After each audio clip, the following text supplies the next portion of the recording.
सबसे लोकप्रिय सबसे पुराना लौंग इलायची शुद्ध खुशबू से बना बनारसी आशिक सुपारी।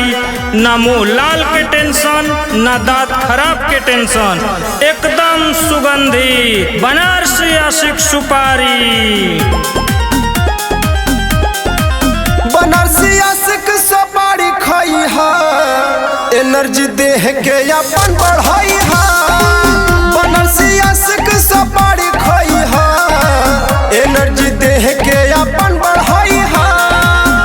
बाटे सब का कई है पसंद, एक तू जरूर ली हा। बनारसी आशिक सुपारी खाई हा, एनर्जी देह के अपन बढ़ाई हा। बनारसी आशिक सुपारी खाई हा, एनर्जी देह के अपन बढ़ाई हा। बनारस के आन बान शान सबसे सस्ता सबसे अच्छा बनारसी आशिक सुपारी। लौंग इलायची शुद्ध खुशबू से भरपूर, देसी खा बढ़िया खा बनारसी आशिक सुपारी। बनारसी आशिक सुपारी सबसे ऊपर बाटे, ये देसी लगे सबसे सुपर। सबही के बनल बा पहिला पसंद हो, लोगवा के खैले बिना माने न मन हो। देसी शुद्ध और बाटे खुशबूदार, खाके मूड अपन बनई हा। बनारसी आशिक सुपारी खाई हा, एनर्जी देह के अपन बढ़ाई हा। बनारसी आशिक सुपारी खाई हा, एनर्जी देह के अपन बढ़ाई हा। स्वाद बेमिसाल खा सालों साल, सबसे लोकप्रिय सबसे पुराना लौंग इलायची शुद्ध खुशबू से बना बनारसी आशिक सुपारी। ना मुंह लाल के टेंशन, ना दांत खराब के टेंशन, एकदम सुगंधित बनारसी आशिक सुपारी।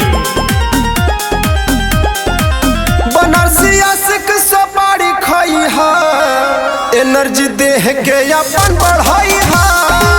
बनारसी आशिक सुपारी खाई हा, एनर्जी देह के अपन बढ़ाई हा। बाटे सब का कई है पसंद, एक तू जरूर ली हा। बनारसी आशिक सुपारी खाई हा, एनर्जी देह के अपन बढ़ाई हा। बनारसी आशिक सुपारी खाई हा, एनर्जी देह के अपन बढ़ाई हा। बनारस के आन बान शान सबसे सस्ता सबसे अच्छा बनारसी आशिक सुपारी।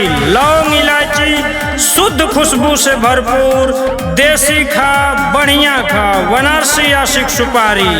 बनारसी आशिक सुपारी सबसे ऊपर बाटे, ये देसी लगे सबसे सुपर।